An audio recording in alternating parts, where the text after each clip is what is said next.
नमस्कार और the deep dive में आपका स्वागत है। आज गुरुवार 28 अगस्त 2025 है और आज हमारे पास कुछ बहुत ही दिलचस्प स्रोत हैं सब राष्ट्रीय खेल दिवस के इर्द गिर्द। महान हॉकी खिलाड़ी मेजर ध्यानचंद पर लेख हैं, उनकी विरासत पर, और हाँ, खेल में मानसिक ताकत की क्या भूमिका है, इस पर भी कुछ विचार हैं। तो आज हमारा मिशन है कि इन स्रोतों से जो सबसे ज़रूरी और कह सकते हैं रोचक बातें हैं, उन्हें सामने लाएं। खास तौर पर खेल के प्रति वो जुनून, वो सकारात्मक नजरिया, उस जज्बे पर फोकस करेंगे जो हमें प्रेरणा देता है। चलिए इसे खोलते हैं। शुरुआत करते हैं मेजर ध्यानचंद की कहानी से। उनका जन्म 29 अगस्त 1905 को हुआ था और यही वजह है, जी हाँ, कि उनका जन्मदिन भारत में राष्ट्रीय खेल दिवस के तौर पर मनाया जाता है। एक कहानी है कि वो अक्सर रात में चांदनी में प्रैक्टिस करते थे, तो उनके दोस्त उन्हें चांद कहने लगे और वही चंद उनके नाम ध्यानचंद का हिस्सा बन गया। दुनिया ने तो उन्हें हॉकी का जादूगर कहा। बिल्कुल, और ये जादूगर का खिताब सिर्फ कहने की बात नहीं थी। उन्होंने भारतीय सेना से शुरुआत की और फिर मैदान पर जो करिश्मा दिखाया, कमाल था। लगातार 3 ओलंपिक, एम्स्टरडैम 1928, लॉस एंजलिस 1932 और बर्लिन 1936, तीनों में भारत को गोल्ड मेडल। ये सिर्फ जीत नहीं थी, ये दुनिया के नक्शे पर भारतीय हॉकी का परचम था।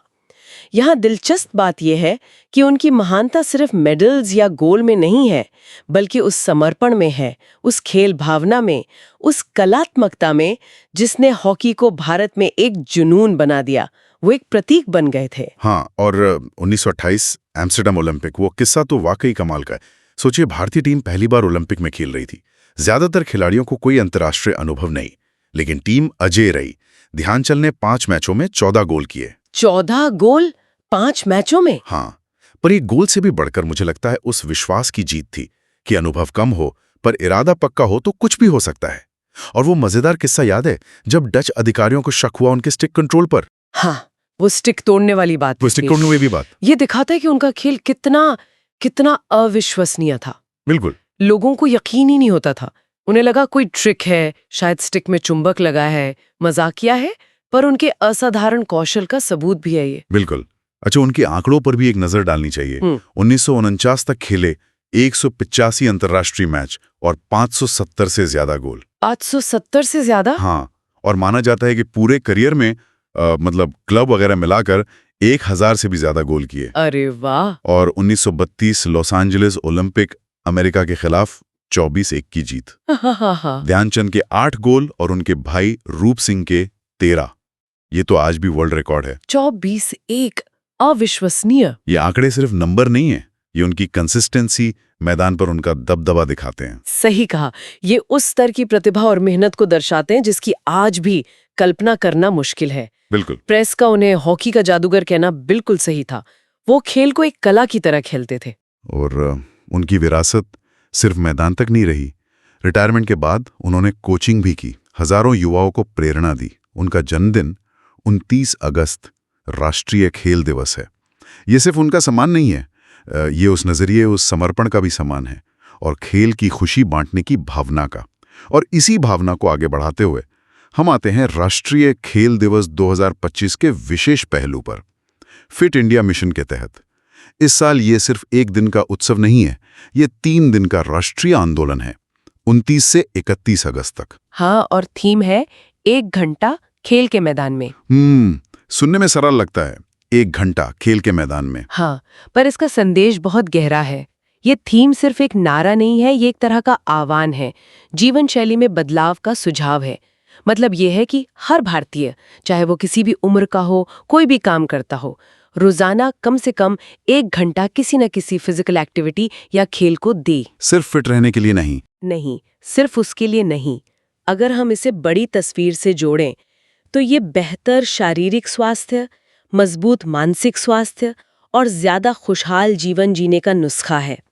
सोचिए, अगर ये एक आदत बन जाए तो पूरे समाज के स्वास्थ्य और ऊर्जा के स्तर पर कितना फर्क पड़ेगा। बिल्कुल। और खेल सिर्फ शारीरिक कसरत नहीं है, यह हमें जीवन के महत्वपूर्ण मूल्य भी सिखाता है, जैसे ओलंपिक मूल्य, उत्कृष्टता, मित्रता और सम्मान। उत्कृष्टता का मतलब सिर्फ जीतना नहीं, बल्कि अपना सर्वश्रेष्ठ प्रदर्शन करना, लगातार बेहतर होने की कोशिश करना। सही। और मित्रता, खेल के जरिए अलग अलग संस्कृतियों, देशों के बीच समझ और दोस्ती बनाना, और सम्मान? नियमों का पालन करना, अपने प्रतिद्वंदियों का सम्मान, अपनी टीम का और खुद का भी। जी हाँ, और साथ ही हमें पैरालंपिक मूल्यों को भी याद रखना चाहिए। हाँ, वो भी बहुत महत्वपूर्ण है। साहस, दृढ़ संकल्प प्रेरणा और समानता। साहस, चुनौतियों का सामना करना, दृढ़ संकल्प, हार न मानना, प्रेरणा, दूसरों को प्रेरित करना, और समानता, ये दिखाना कि खेल सबके लिए है, कोई भेदभाव नहीं। बिल्कुल। और ये मूल्य सिर्फ कागजी बातें नहीं है। खेल का मैदान एक ऐसी जगह है जहां ये मूल्य हर पल परखे जाते हैं।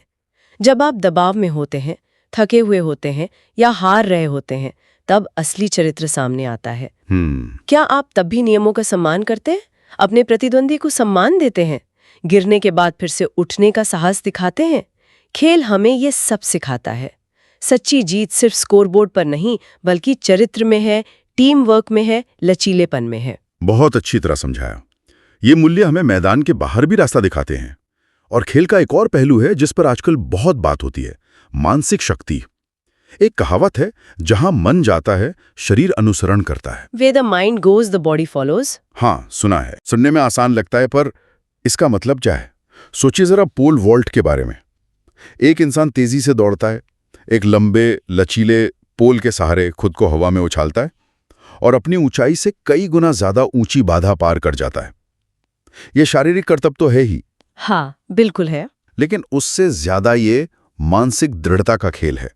आपको विश्वास करना होता है कि आप ये कर सकते हैं, उस ऊंचाई को पार कर सकते हैं जो असंभव सी लगती है। ओलंपिक चैंपियन रेनॉल्ड लेवलिनी ने कहा भी है, पोल वॉल्ट केवल शारीरिक नहीं, यह मानसिक है। आपको विश्वास करना होगा कि जो संभव दिखता है उससे ऊपर जा सकते हैं। और महान सर्गेई बुबका, 6 बार के विश्व champion, Olympic gold medalist, 6.00 metre और 6.10 मीटर पार करने वाले पहले इंसान, 35 वर्ल्ड रिकॉर्ड। कमाल। हाँ, उनसे जुड़ा एक विचार अक्सर दोहराया जाता है कि सफलता के लिए मन का ध्यान और धैर्य सबसे जरूरी है। माना जाता है कि उनका मानना था, मैं पहले अपने दिमाग से छलांग लगाता हूँ और मेरा शरीर पीछे आता है। दिलचस्प। ये सिर्फ एक कहावत नहीं, ये एक मानसिकता है। और ये एक महत्वपूर्ण सवाल उठाता है कि हम अपनी मानी हुई शारीरिक या मानसिक सीमाओं को सिर्फ इच्छा शक्ति और विश्वास से कैसे तोड़ सकते हैं। वाकई ये सोचना ही अपने आप में एक छलांग है कि एक्शन से पहले मन में उसे सफलतापूर्वक होते हुए देखना, ये कितना शक्तिशाली हो सकता है। जैसा कि महान एथलीट जेसी ओवेंस ने कहा था, दौड़ जीतने से पहले आपको अपने दिमाग में दौड़ जीतनी होगी। सही।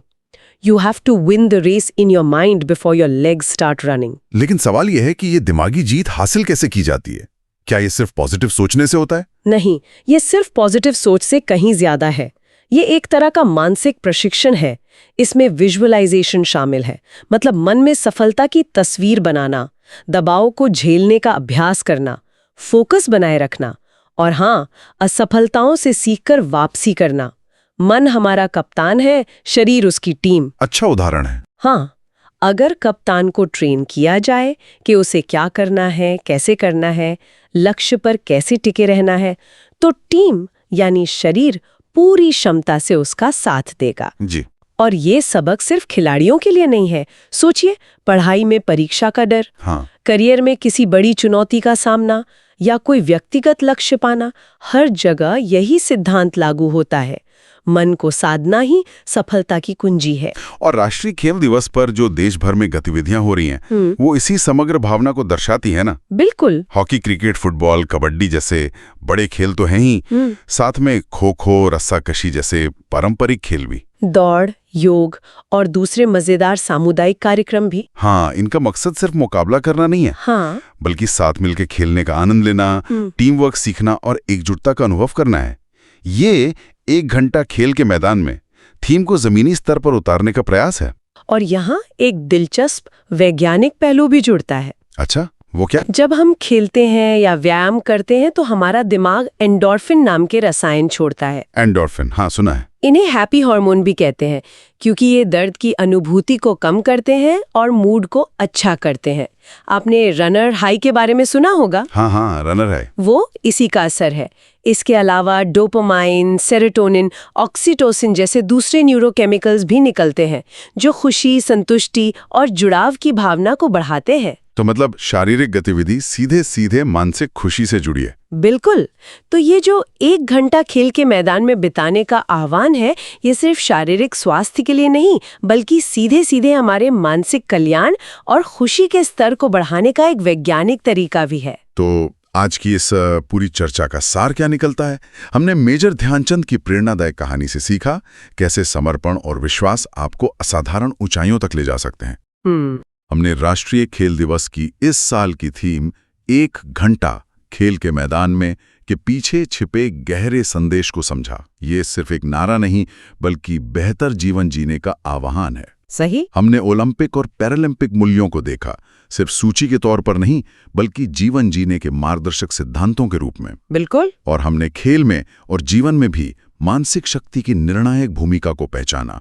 ये एक ऐसा कौशल है जिसे सीखा जा सकता है, विकसित किया जा सकता है। बिल्कुल। और सबसे जरूरी बात शायद ये है कि इन सबकों को, इन मूल्यों को, अनुशासन, टीम वर्क, सम्मान, समानता, उत्कृष्टता, साहस, दृढ़ संकल्प, इन्हें हमें सिर्फ खेल दिवस पर याद नहीं करना है, बल्कि रोजमर्रा की जिंदगी में उतारना है। सही कहा। खेल हमें सिखाता है कि गिरकर उठना कैसे है, टीम के साथ मिलकर लक्ष्य कैसे हासिल करना है, सफलता और असफलता दोनों को गरिमा के साथ कैसे स्वीकार करना है। ये एक दिन का जश्न नहीं, बल्कि एक निरंतर प्रतिबद्धता है, खुद के प्रति, अपने समाज के प्रति। चलिए, इस राष्ट्रीय खेल दिवस पर हम सब 1 घंटा खेल के मैदान में की प्रतिज्ञा को सिर्फ एक दिन के लिए नहीं, बल्कि हमारी रोज की आदत बनाने का संकल्प ले। हाँ, ये जरूरी है। खेलने से ना सिर्फ हमारा शरीर मजबूत होगा, बल्कि हमारी दोस्ती गहरी होगी, हमारा दिमाग तेज होगा और यकीनन हमारा देश मजबूत बनेगा। जय हिंद। और अंत में एक विचार सबके सोचने के लिए छोड़ जाती हूँ।